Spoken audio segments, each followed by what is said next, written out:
tous, j'espère que vous allez bien. Donc il y a début et il y a d'année. J'avais envie du coup de continuer cette série, il y a 2 vidéos et il y a bilan. Je ne sais pas combien il y en aura, là j'ai encore... Il y a 2 idées de vidéos qui arrivent.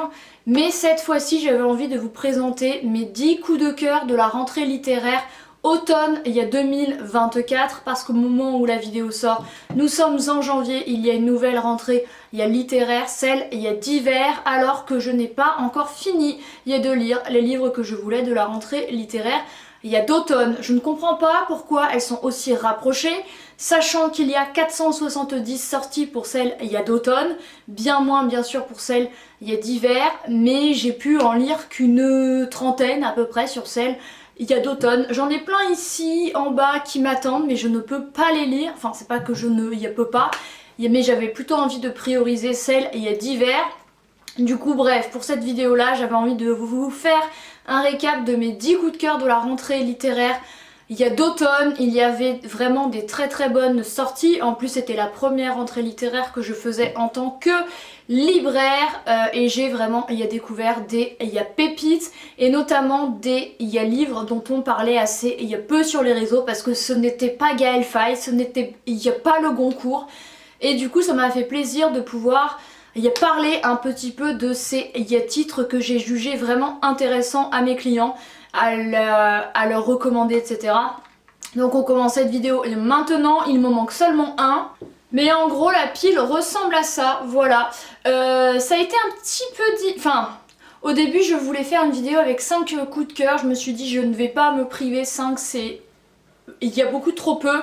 Donc j'en ai sélectionné 10, il y en avait un ou 2 autres qui se battaient un petit peu pour être dans cette sélection, mais je pense que c'est à peu près représentatif de ce que j'ai préféré lire lors de cette rentrée littéraire automnale. Je vous les remontre ici. Donc on commence la vidéo maintenant avec le premier que j'ai lu. En fait c'est un des premiers qu'on a reçu avec, il y a les 2 autres il y a l'Iconoclaste, on les avait reçus en avril, donc c'est génial. Celui-ci je l'ai lu du coup en avril alors qu'il sortait en août, donc c'est vraiment hyper pratique. Et du coup grâce au fait que je l'ai adoré, j'ai pu me dire ok on en met 15, on en met 20, on en met 100, enfin c'est un exemple. Mais voilà, en connaissance de cause, parce que quand vous avez lu le roman, vous savez à peu près combien en commander, alors qu'habituellement on en commande et on les lit après, donc c'est pas ouf. Donc un de mes préférés vraiment que j'ai assez conseillé en cette fin d'année et lors de la rentrée littéraire bien sûr, c'est Célèbre de Maud Ventura. Je ne vais pas vous refaire à chaque fois un pitch, je vous mettrai à chaque fois les vidéos où je vous en parle dans la barre d'infos. Je vais vous faire je pense un pitch global avec pourquoi je l'ai aimé. Mais en gros on suit Cléo Louvent, jeune aspirante à une vie de faste, de richesse et de célébrité. C'est vraiment un texte en accord avec notre société, la présence, l'omniprésence des réseaux sociaux, à quel point on peut vouloir un peu sortir de la masse, et c'est cette ascension fulgurante de Cléo qui va devenir chanteuse, un personnage absolument insupportable, antipathique mais vraiment drôle. C'est un livre drôle et dans lequel vous allez adorer détester l'héroïne. Du coup c'est assez particulier parce que souvent on a un héros qu'on aime bien, attachant, et ben elle, non, elle est complètement aux antipodes. Il y a tout cela, et c'était vraiment génial d'avoir une jeune fille aussi insupportable à qui on avait envie de foutre des baffes. C'est exactement ce que j'ai dit à mes clients. Ça en a convaincu certains qui l'ont acheté, mais vraiment Célèbre de Maud Ventura. En plus je vous laisserai la couverture officielle ici, parce que ça ce n'est pas la couverture officielle, et heureusement parce que c'est moche, mais elle est trop belle en plus cette couverture. Donc vraiment Célèbre de Maud Ventura, énorme, bop. Et du coup depuis, il est juste ici je crois, j'ai acheté l'édition spéciale faite de mon mari que je n'ai pas encore lu. Mais vraiment Célèbre de Maud Ventura, j'ai commencé cette rentrée littéraire avec lui, et ben ça a très bien commencé. Il y a le second, et ce n'est pas par ordre chronologique de lecture ni par ordre de préférence. Il y a Le Bastion, il y a Des larmes de Abdella, il y a Taya. Ça non plus, ce n'est pas la couverture officielle, il y a un bandeau ici avec un visuel. Un jeune homme, il est marocain, homosexuel qui a quitté le Maroc. L'importance de sa sexualité, les violences qu'il a vécues, il y a l'importance également de sa famille, de ses 6 sœurs qui sont très présentes, qui ont une figure très très forte. Sa mère est décédée, du coup il doit retourner au pays pour les funérailles et c'est vraiment un dialogue qui s'installe entre lui, ses souvenirs, ses amants du Maroc, sa vie il y a d'avant et il y a l'horreur qu'il a pu vivre. Un texte très fort qui parle de sujets dont on parle il y a peu quand on évoque la religion musulmane. Je l'ai trouvé il y a particulièrement intéressant, fort, et c'est très bien qu'un homme qui soit musulman et marocain, parle, il y a de l'homosexualité, voilà, il y a légitime pour le faire, je trouve. Publié chez Juilliard, pourquoi je l'ai aimé? Parce que c'est un texte fort, honnête et puissant que je vous invite vivement à lire et ça donne vraiment une autre image de la religion et comme quoi la religion devrait peut-être un petit peu évoluer. Voilà, ça c'est très très bien. Il y a Dors ton sommeil de Brut de Carole Martinez que j'ai également bien conseillé en cette rentrée littéraire, un texte fort, onirique, puissant. Carole Martinez qui avait écrit Le cœur cousu et du domaine des murmures. Il y a 2 autres, titres vraiment géniaux. Une femme qui s'isole avec sa fille parce qu'elle vit des violences conjugales. Sa fille qui fait des rêves très forts qui prennent le pas sur la réalité. Pourquoi je l'ai aimé? Parce que c'est onirique, ça change, c'est original, c'est fort également, l'amour d'une mère. Un vrai sujet, les violences conjugales et cette touche vraiment originale, singulière avec ces rêves qui prennent le pas sur la réalité. C'est ce que j'aime avec Carole Martinez, ce mélange très très bien fait entre réalité et un petit peu onirisme, fiction. J'adore, je le trouve vraiment très très bien et on en a vendu quand même quelques-uns donc je suis contente, je l'ai pas mal conseillé, je l'ai adoré. Un autre roman, S'aimer dans la grande ville de Park Sang-young, je vous en ai déjà parlé plusieurs fois, roman coréen, traduit en août en français qui a donné un film et une série coréenne. J'ai vu le drama coréen, un des rares dramas. Il y a BL, donc Boy, il y a Love, donc homosexuel. Hyper intéressant, très bien retranscrit voilà, par rapport au livre. Du coup, c'est un roman qui évoque la jeunesse coréenne actuelle avec des choses dont on ne parle jamais. Le VIH, il y a l'avortement, l'homosexualité, la jeunesse un petit peu, il y a débauché qui change de la norme coréenne où il faut être vraiment dedans. Il y a la norme, ressembler aux autres, se fondre, il y a dans la masse. Pourquoi je l'ai aimé? Parce que ça parle de vrais sujets dont on y parle peu, ça change et ça bouleverse un peu la société coréenne qui en a. Il y a besoin et on suit un jeune homme qui découvre sa sexualité à Séoul, qu'il est gay, il y a la maladie de sa mère également, sa maladie à lui parce qu'il va contracter. Il y a le VIH et les difficultés qu'il va pouvoir rencontrer ainsi que ses joies, ses peines. Un très beau livre, reflet de sa génération, mais qui s'adresse un petit peu plus aux jeunes je pense parce que ma mère l'a lu et ne l'a pas forcément hyper kiffé. S'aimer dans la grande ville de Park Sang-young, texte hyper important si vous voulez en savoir plus sur la Corée. La ballerine de Kiev, j'étais absolument obligée, de Stéphanie Pérez qui a également écrit Le gardien de Téhéran qui continue de bien se vendre.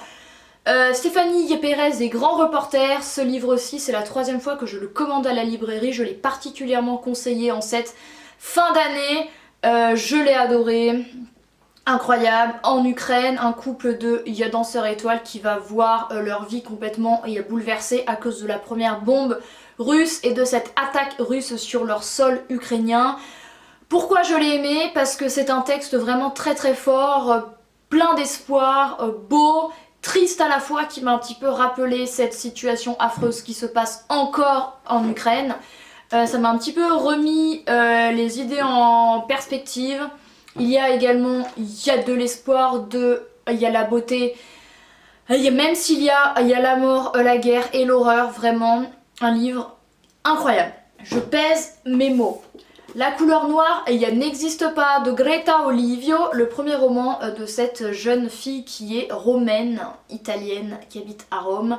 Un texte hyper fort que j'ai également adoré, que j'ai lu d'une Yatrette. Une jeune fille qui est atteinte d'une rétinite. Une rétinite, c'est quoi? C'est quand votre œil commence à perdre en vision et que vous allez y devenir aveugle. C'est le cas de Livia qui a 11 ans, à qui on diagnostique une rétinite, comme quoi elle va bientôt être aveugle alors qu'elle est à peine adolescente. Livia fait du sport et doit y porter des lunettes très très lourdes avec des gros verres parce qu'elle ne voit rien sans. Et c'est vraiment, il y a l'évolution de cet enfant jusqu'à être une jeune femme, parce que ça se finit, elle a 20 et quelques années. Comment elle vit avec ce handicap, c'est vraiment un texte plein d'espoir, très fort. Il n'y a jamais de... Il y a l'auto-apitoiement. Moi franchement, elle m'a bluffée parce que jamais elle se plaint, jamais elle pleure. Franchement, moi j'aurais vécu un quart de ce qu'elle a vécu, j'aurais eu envie de me y balancer par la fenêtre, très clairement. Elle, non. Donc franchement, énorme respect pour elle, et apparemment c'est en partie autobiographique. Du coup voilà, si vous voulez lire un texte fort, y a découvrir plus sur une maladie un petit peu, il y a méconnu, mais également un texte qui n'est, il n'y a pas plombant, qui est juste, il y a la vie d'une jeune fille, la couleur noire, il n'existe pas de Greta Olivio, et je suis contente parce qu'on en avait 2 à la librairie, je les ai conseillés, ils se sont vendus. Voilà. Jacaranda de Gaël Faye, voilà, je ne suis pas originale, mais j'ai trouvé que ce roman était vraiment génial. Il est sorti dans 3 éditions, celle-ci, une édition comme ça, mais directement imprimée, en violet, et lorsqu'il a reçu le prix Renaudot, comme ça, avec un bandeau rouge écrit prix Renaudot. Moi j'ai la version violette, je trouve que c'est la plus jolie. Pourquoi j'ai aimé ce texte? Parce que c'est en partie autobiographique, je pense. C'est fort, c'est hyper intéressant, on apprend plus sur le Rwanda. Moi qui n'en savais pas grand chose, je savais qu'il y avait eu bien sûr ce génocide entre les Hutus et les Yatutsi, mais j'en ai appris plus.